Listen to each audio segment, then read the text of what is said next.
Okay, we're getting the frac tanks ready for the ASC2 frac on Thursday morning. We're spacing them a little closer together just so they're easy to hook up to the frac trucks.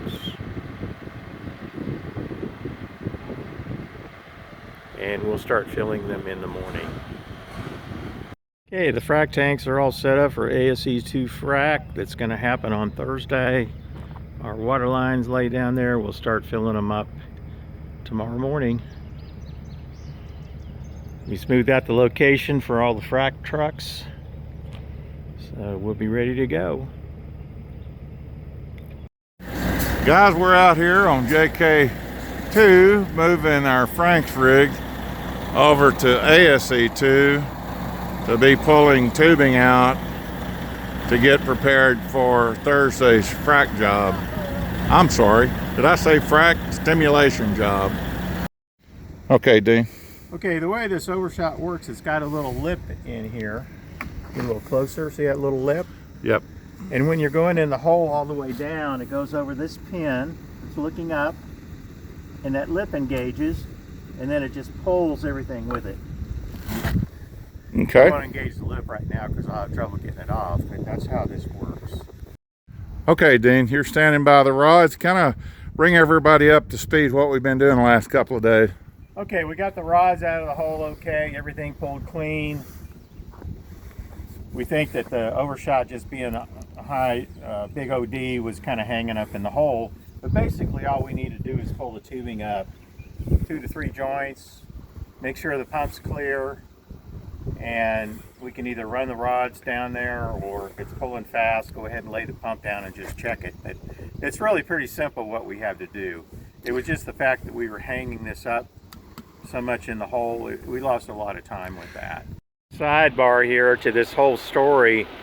The land was owned by an Indian family, and the head guy that Michael leased from died last week, and they spread his ashes out in that field there. And one of the reasons there's so much oil here is they never leased it for years. There's oil all around us. But it was never drilled here because the Indians didn't want it done. So he was kind of the patriarch of the family, and his funeral was Sunday. They spread the ashes out here. So kind of a little interesting sidebar to the whole area. And it's actually on the road between the ASC2 and the ASC4.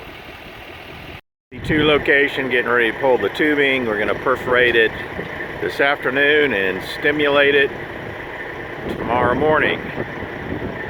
So we'll be producing this well in a matter of days.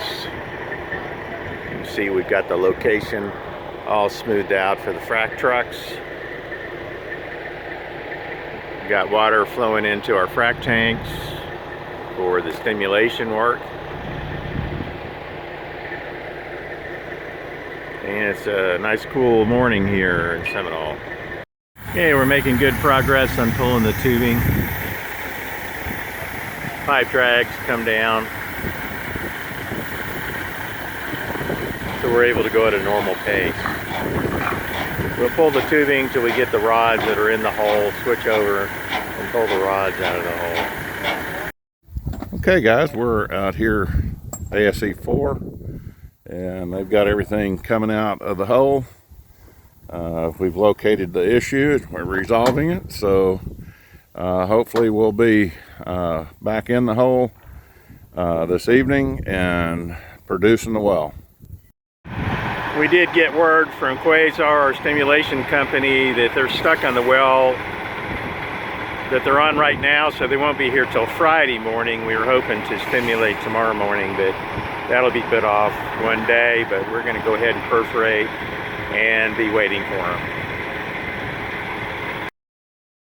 Remember, we already have a pumping unit on ASC2, so what we're thinking of doing is, when we frac on Friday, wait over the weekend for the frac closure, and then maybe just go ahead and, instead of swabbing it, just go directly put it on production on Monday morning. We would get a lot of stimulation fluid back in the tanks, but we can haul that off We'll also get some early oil by doing that. We're up on top of the frac tank, and you can see we have a big hose coming in from a large pump at a pond nearby, and then the water comes in here inside the tank, and then through these manifolds, we manifold to all the other tanks. And so these are all filling up at the same rate. Okay guys, they're putting the gun together here, putting all the wires on. Look how long this gun is. 32 feet long to get 25 feet of purse. Now just think about it. That's how thick our zone is. Think of your average garage is 22 to 23 feet long. Add 10 feet to that. So just think in terms of how thick this formation is filled with oil. It's incredible.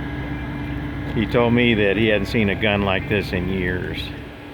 39.55 to 80 on the ASC2 with 6 shots per foot. And we're pulling out of the hole right now with the guns. In case you missed my first video, this is how thick this formation is. Okay, you guys are used to seeing 8 foot, 10 foot, you might even get a big one that's 15 foot long. Look at this one. This is the kind of stuff you see offshore. Also notice that gun's all covered in oil. Let me get a close up here. We had oil all over this gun. In fact, I'm about to keel over here because it smells so strong. I was just telling the guys they may never see a gun this long the rest of their lives, and then all of a sudden I remembered, oh yeah, the lowest number one's right down that road. They might see a bigger one on that one. Okay, we're on the ASE4 location this morning, pulling the last of the tubing out of the hole. Everything going well. We should be at the stator part of the pump shortly. Guys, our stimulation tanks are full of fresh water for the stimulation we're going to do tomorrow. So we are ready to go. Location's ready. We got the rig here to do swabbing after the stimulation job is finished.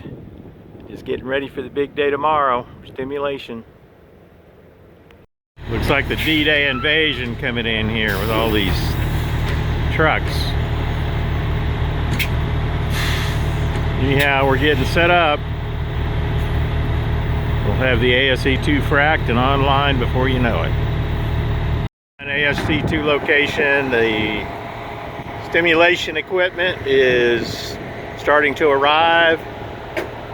Here we are in the ASC2 location, doing the final pressure testing and rigging everything up. You can see the stimulation tanks in the background. Hey, looking from the other side, got 3 pump trucks on this side, 2 here. That's the blending unit behind us right there. Guys, we've got a full crew here today. We got Wayne, Tracy, Dean, myself, our frac operator, stimulation operator. We don't frac wells in Oklahoma.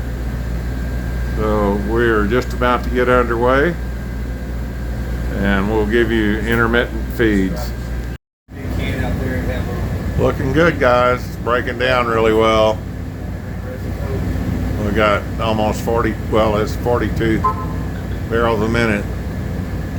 Well, guys, this is breaking down easier than the ASE4 did, so we're in good shape. Guys, it keeps getting better. Boy, we're maintaining our rate at lower pressure. Really good sign, fellas. Yeah, it's just the dense. Here's where our sand gets pulled into the hopper. It goes up into this blending unit, which is tied into our frac tanks with the water. See, we have 8 frac tanks, 500 barrels apiece, ready to go. we'll need about 3,500 barrels of that total amount. Through the job, going better than expected.